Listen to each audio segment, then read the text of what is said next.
आज है 10 अप्रैल 2026 दिन शुक्रवार। Welcome back to clean news MP. चलिए देखते हैं मध्य प्रदेश की 25 फटाफट बड़ी खबरों को। इससे पहले आप न्यूज को कहां से देख रहे हैं हमें कमेंट में बताना बिल्कुल ना भूलें। साथ ही हमारे फेसबुक पेज को भी फॉलो करें। फेसबुक पेज का लिंक डिस्क्रिप्शन में दिया गया है। मध्य प्रदेश में नर्सिंग भर्ती में 100% महिला आरक्षण, हाईकोर्ट ने सरकार से सवाल किया। मध्य प्रदेश हाईकोर्ट में नर्सिंग ऑफिसर भर्ती में महिलाओं को 100% आरक्षण देने की नीति को चुनौती दी गई। न्यायमूर्ति विशाल धगट की एकल पीठ ने सरकार से पूछा कि जेंडर के आधार पर भेदभाव क्यों किया जा रहा है। प्रदेश के सरकारी मेडिकल कॉलेजेस में नर्सिंग ऑफिसर के 800 से अधिक पदों पर भर्ती प्रक्रिया जारी है। मामले की अगली सुनवाई 15 अप्रैल को होगी। हाईकोर्ट का सवाल इस भर्ती प्रक्रिया में जेंडर न्याय और समानता के दृष्टिकोण को लेकर अहम माना जा रहा है।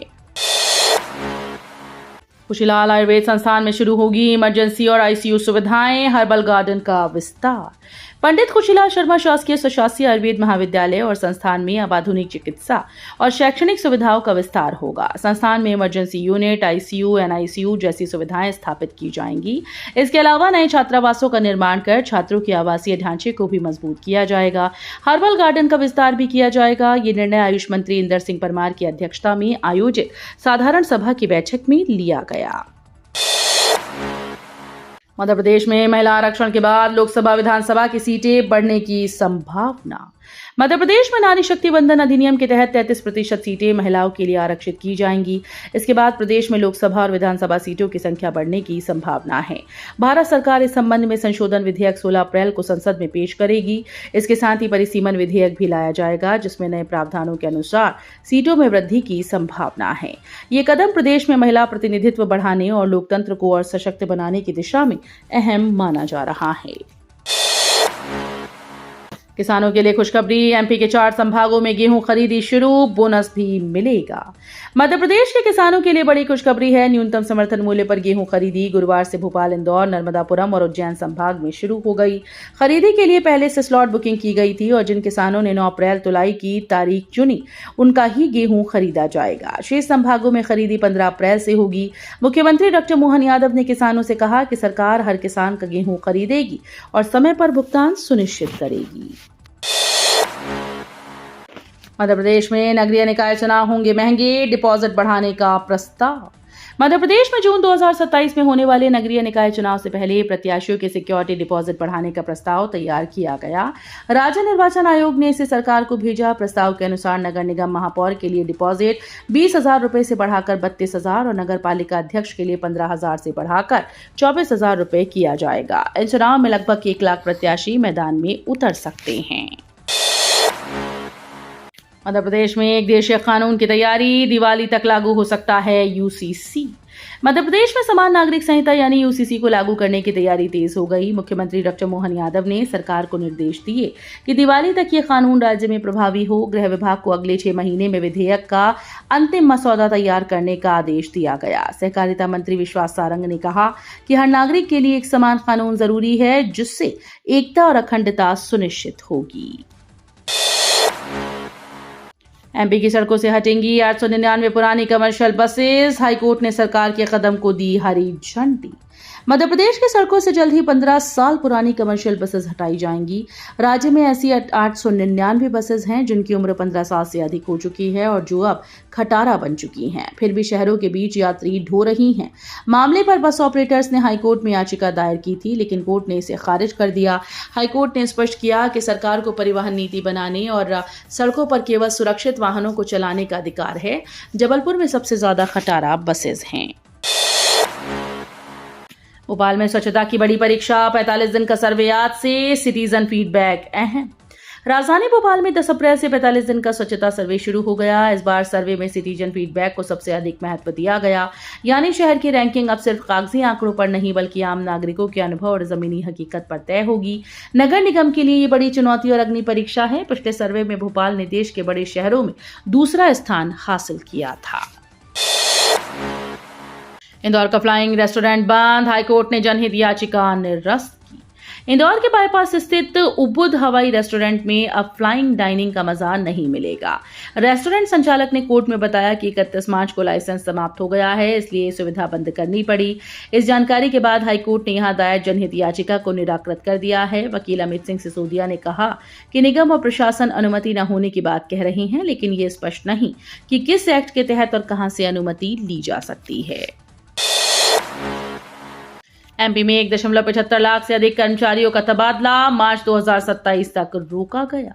मध्य प्रदेश में जनगणना का पहला चरण 1 मई से शुरू होगा, जिसमें मकान, दुकान और भवन की गणना शामिल है। इसके लिए प्रदेश के लगभग 2.25 लाख शिक्षक, आंगनबाड़ी कार्यकर्ता और स्थानीय निकायों के कर्मचारी काम करेंगे। केंद्रीय गृह मंत्रालय ने निर्देश दिए कि 31 मार्च 2027 तक इन कर्मचारियों का तबादला नहीं किया जाएगा। गृह विभाग अब इस दिशा में सभी संबंधित विभागों को विस्तृत निर्देश जारी करेगा, ताकि गणना कार्य सुचारू और व्यवस्थित ढंग से पूरा हो। हाईकोर्ट ने जीएनएम परीक्षा रिजल्ट जारी करने से रोका, छात्रों को पहले स्थानांतरण करने का आदेश। मध्य प्रदेश हाईकोर्ट ने नर्सिंग कॉलेज फर्जीवाड़ा मामले में सख्त रुख अपनाया। सत्र 2022-23 के जीएनएम प्रथम वर्ष के परीक्षा परिणाम घोषित करने की अनुमति से कोर्ट ने इनकार कर दिया। चीफ जस्टिस संजीव सचदेवा और जस्टिस विनय सर्राफ की युगल पीठ ने कहा कि छात्रों को पहले उन कॉलेजेस में ट्रांसफर किया जाना चाहिए था जो मानदंडों के अनुरूप हों। कोर्ट ने एमपी नर्सिंग काउंसिल को विस्तृत रिपोर्ट प्रस्तुत करने के निर्देश दिए। बड़वानी में किडनी रोगियों की संख्या बढ़ी, हर महीने 450 से ज्यादा डायलिसिस। बड़वानी में किडनी रोगियों की संख्या तेजी से बढ़ती जा रही है। बदलती जीवन शैली और स्वास्थ्य के प्रति लापरवाही इसका मुख्य कारण माना जा रहा है। जिला अस्पताल के डायलिसिस सेंटर के आंकड़े चिंताजनक हैं। मार्च 2026 तक 1300 से अधिक डायलिसिस सेशन किए जा चुके हैं और हर महीने औसतन 450 से ज्यादा मरीजों को डायलिसिस की जरूरत पड़ रही है। ये स्थिति जिले में किडनी संबंधी बीमारियों के तेजी से फैलने का स्पष्ट संकेत है। एमपी में कानून व्यवस्था होगी और मजबूत, एसीएस की तर्ज पर डीजी एडीजी नियुक्त। मध्य प्रदेश सरकार ने प्रशासनिक व्यवस्था को और मजबूत करने के लिए बड़ा कदम उठाया। पुलिस महकमे में भी अपर मुख्य सचिव की तर्ज पर डीजी स्पेशल और एडीजी स्तर के वरिष्ठ आईपीएस अधिकारियों को संभागीय प्रभारी बनाया गया। ये अधिकारी अपने अपने संभाग में कानून व्यवस्था की निगरानी और समीक्षा करेंगे। उनका मुख्य उद्देश्य पुलिस कार्यप्रणाली का मूल्यांकन करना और क्षेत्र में सुरक्षा और व्यवस्था को सुदृढ़ बनाना है। उज्जैन में शुरू होगा एमबीए टेंपल मैनेजमेंट कोर्स, धार्मिक पर्यटन में नए अवसर। मध्य प्रदेश के उज्जैन में अब छात्र एमबीए में टेंपल मैनेजमेंट का कोर्स शुरू करेंगे। ये कोर्स सम्राट विक्रमादित्य विश्वविद्यालय में उपलब्ध होगा। मुख्यमंत्री डॉक्टर मोहन यादव ने इंदौर में आयोजित कार्यक्रम में इसकी घोषणा की। इस कोर्स के जरिए छात्र मंदिर प्रबंधन, संचालन और रखरखाव के साथ साथ धार्मिक पर्यटन में रोजगार के अवसर भी पा सकेंगे। महाराष्ट्र और यूपी की तर्ज पर यह कदम क्षेत्रीय स्तर पर रोजगार बढ़ाने और मंदिरों के बेहतर प्रबंधन को सुनिश्चित करने के उद्देश्य से उठाया गया। एमपी हाईकोर्ट ने बैतूल भोपाल 4 लेन में टाइगर रूट योजना को कहा अनुचित।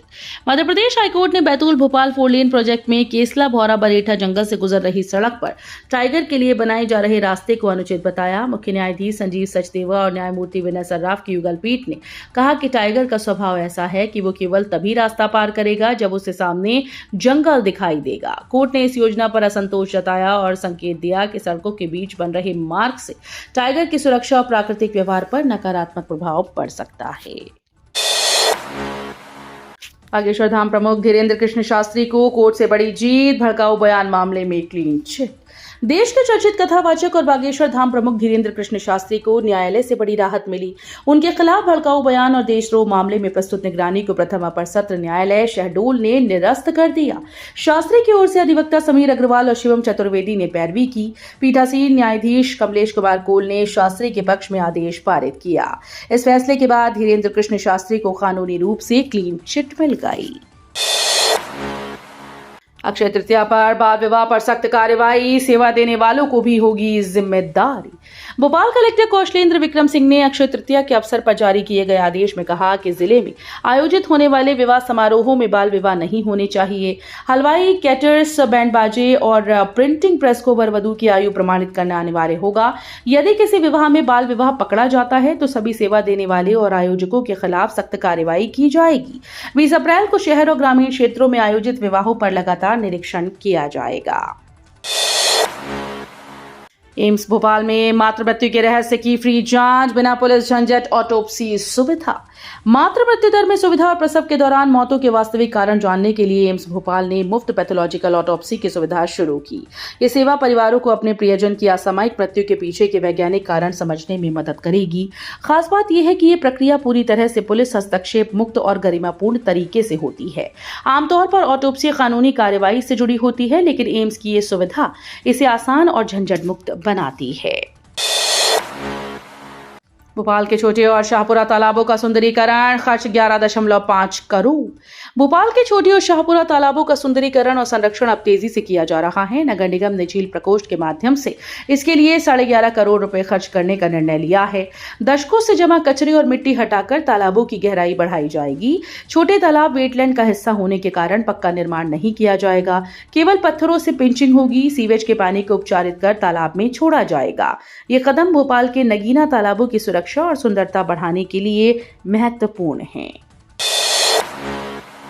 सरकार का बड़ा फैसला, अब हर संभाग पर आईपीएस का सीधा पहरा। मध्य प्रदेश सरकार ने कानून व्यवस्था मजबूत करने के लिए बड़ा प्रशासनिक कदम उठाया। अब हर संभाग स्तर पर सीधे सीनियर आईपीएस अधिकारियों को प्रभार दिया गया है। इससे पुलिस कार्य की समीक्षा तेज होगी और जवाबदेही तय। गृह विभाग ने नया आदेश जारी कर वरिष्ठ आईपीएस अधिकारियों को अलग अलग संभागों का प्रभार सौंपा। ये फैसला भोपाल में मुख्यमंत्री मोहन यादव की अध्यक्षता में हुई हाई लेवल मीटिंग के दौरान लिया गया। अब ड्रोन बताएगा ट्रैफिक जाम, पुलिस टीम तुरंत रहेगी अलर्ट। शहर में ट्रैफिक प्रबंधन अब और स्मार्ट हो गया है। ट्रैफिक पुलिस ड्रोन और Google map real time traffic tracking system का उपयोग कर जाम की संभावना का तुरंत पता लगाएगी। पीक आवर्स में ड्रोन में सड़कों की वास्तविक स्थिति मॉनिटर की जाएगी और तुरंत टीम को अलर्ट किया जाएगा। डीसीपी राजेश कुमार त्रिपाठी के अनुसार पूरे शहर में ड्रोन कैमरों से निगरानी की जाएगी। ट्रैफिक की जानकारी मिलने पर तैनात पुलिसकर्मी तुरंत कार्रवाई करेंगी। एमपी बोर्ड में बड़ा बदलाव, खत्म हुई सप्लीमेंट्री परीक्षा, दूसरी परीक्षा का विकल्प। मध्य प्रदेश माध्यमिक शिक्षा मंडल ने एमपी बोर्ड की परीक्षा प्रणाली में बड़ा बदलाव किया। दशकों से चली आ रही पारंपरिक सप्लीमेंट्री एग्जाम खत्म कर दी गई। इसके बजाय अब द्वितीय परीक्षा आयोजित की जाएगी। नई व्यवस्था के तहत केवल फेल छात्र ही नहीं, बल्कि वे छात्र भी परीक्षा में शामिल हो सकते हैं जो अपने नंबर सुधारना चाहते हैं। इसका उद्देश्य छात्रों को रिजल्ट सुधारने का बेहतर मौका देना है। बुंदेलखंड को 631 करोड़ की सौगात, ओरछा झांसी के बीच बनेगा 4 लेन बाईपास। मध्य प्रदेश के बुंदेलखंड क्षेत्र को बड़ी सौगात मिली। केंद्रीय सड़क परिवहन और राजमार्ग मंत्री नितिन गडकरी ने निवाड़ी जिले के ओरछा से उत्तर प्रदेश के झांसी तक 4 लेन पश्चिमी बाईपास निर्माण और बंगाई खास से ओरछा तिगेला तक राष्ट्रीय राजमार्ग 44 व 39 को जोड़ने वाली लिंक के लिए 631.73 करोड़ रुपए की मंजूरी दी। नितिन गडकरी ने इस स्वीकृति की जानकारी खुद सोशल मीडिया पर साझा की। नगर निगम संपत्तियों का भौतिक सत्यापन, जोन वाइज दल बनाए गए। शहर में नगर निगम की अचल संपत्तियों का रिकॉर्ड दुरुस्त नहीं है। निगमायुक्त क्षितिज सिंघल ने अब संपत्तियों का भौतिक सत्यापन करने के लिए जोन वाइज 2 दल बना लिए हैं। राजस्व विभाग के उपायुक्त के.एस. सागर को जोन 1 से 11 और उपायुक्त प्रदीप जैन को जोन 12 से 22 की जिम्मेदारी दी गई। दलों को 7 दिन में रिपोर्ट प्रस्तुत करने के निर्देश दिए गए। इस कार्यवाही से निगम की संपत्तियों को अतिक्रमण और अवैध कब्जों से मुक्त करने में मदद मिलेगी। बांधवगढ़ टाइगर रिजर्व में वन्यजीव कॉरिडोर संरक्षण पर मंथन। बांधवगढ़ टाइगर रिजर्व के ताला इको सेंटर में working group for the wild life corridor की पहली बैठक आयोजित हुई। बैठक का मुख्य उद्देश्य बांधवगढ़ संजय और गुरु घासीदास तमोर पिंगला टाइगर रिजर्व के बीच वन्यजीव कॉरिडोर को मजबूत बनाना था। इनमें तीनों रिजर्वों के अधिकारी, सामान्य वन्य क्षेत्र के प्रतिनिधि और संरक्षण संस्था के पदाधिकारी शामिल हुए। बैठक में कॉरिडोर की वर्तमान स्थिति, चुनौतियों और संरक्षण प्राथमिकताओं पर चर्चा की गई। बेहतर प्रबंधन के लिए अपनाई जा रही रणनीतियों पर भी विचार विमर्श किया गया। तो ये थी आज की 25 फटाफट बड़ी खबरें। अगर आपको न्यूज पसंद आई हो तो वीडियो को लाइक और शेयर जरूर करें। धन्यवाद।